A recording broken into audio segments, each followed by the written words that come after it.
জানা যায় বিদ্যাসাগর মহাশয় এই নাটকটি একাধিকবার দেখেছেন এবং প্রত্যেকবারই তিনি চোখের জল ফেলেছেন। তথাপি সেই অভিনয় দেখে বিদ্যাসাগর মহাশয় দর্শক আসন থেকে জুতো ছুঁড়ে মেরেছিলেন। সেই জুতো মাথায় ঠেকিয়ে পুরস্কার স্বরূপ গ্রহণ করেন অর্ধেন্দু শেখর মুস্তাফি।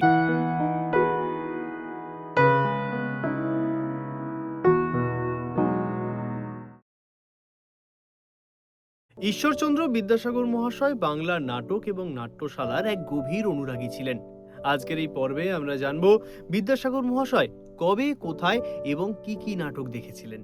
1858 সালের 22শে মার্চ বড়বাজারে গঙ্গাধর শেঠের বাড়িতে তিনি একটি নাটক দেখেন। সেই নাটকটি ছিল বাংলার প্রথম সামাজিক নাটক রামনারায়ণ তর্করত্নের লেখা কুলীন কুল সর্বস্বর তৃতীয় অভিনয়। এরপর ওই বছরই 31শে জুলাই বিদ্যাসাগর মহাশয় যান পাইকপাড়ার রাজা প্রতাপচন্দ্র এবং ঈশ্বরচন্দ্র সিংহের বেলগাছিয়া নাট্যশালায়। সেদিন সেখানে নাটক হয়েছিল রত্নাবলী। এই রত্নাবলী নাটকটি লেখা শ্রী হর্ষেট, যেটি বাংলায় অনুবাদ করেছিলেন রামনারায়ণ তর্করত্ন। ইতিহাস বলছে এরপর বিদ্যাসাগর মহাশয় নাটক দেখতে গিয়েছিলেন 1859 সালের 23শে এপ্রিল। নাটকটি ছিল উমেশচন্দ্র মিত্রের বিধবা বিবাহ।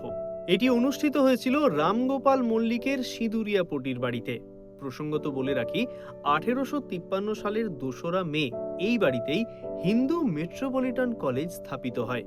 এরপর 1858 সালে এই কলেজ বন্ধ হয়ে গেলে কেশব সেনের কাকা অ্যাটর্নি মুরলীধর সেন এখানে একটি রঙ্গমঞ্চ তৈরি করেন এবং সেই রঙ্গমঞ্চের নাম দেন মেট্রোপলিটন রঙ্গমঞ্চ। এই রঙ্গমঞ্চেই বিধবা বিবাহ নাটকটি অভিনীত হয়েছিল এবং কেশব সেন স্বয়ং তাতে অভিনয় করেছিলেন। জানা যায় বিদ্যাসাগর মহাশয় এই নাটকটি একাধিকবার দেখেছেন এবং প্রত্যেকবারই তিনি চোখের জল ফেলেছেন। এছাড়াও বিদ্যাসাগর মহাশয় নীলদর্পণ নাটকটি দেখেন।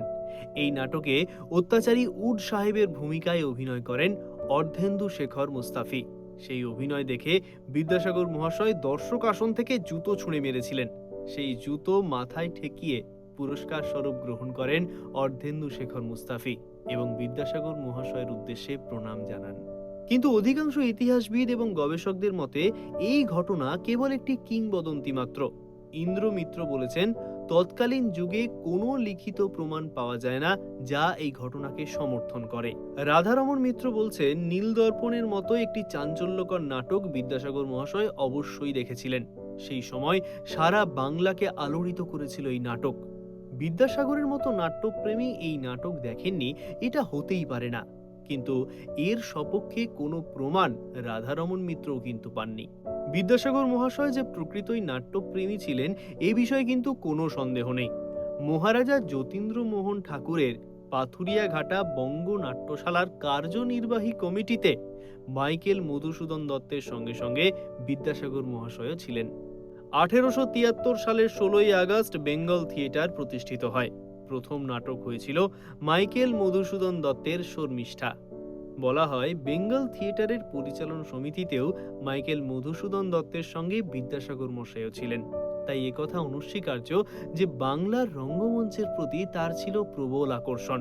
বাংলা থিয়েটারের সঙ্গে তার যোগ ছিল অত্যন্ত নিবিড়।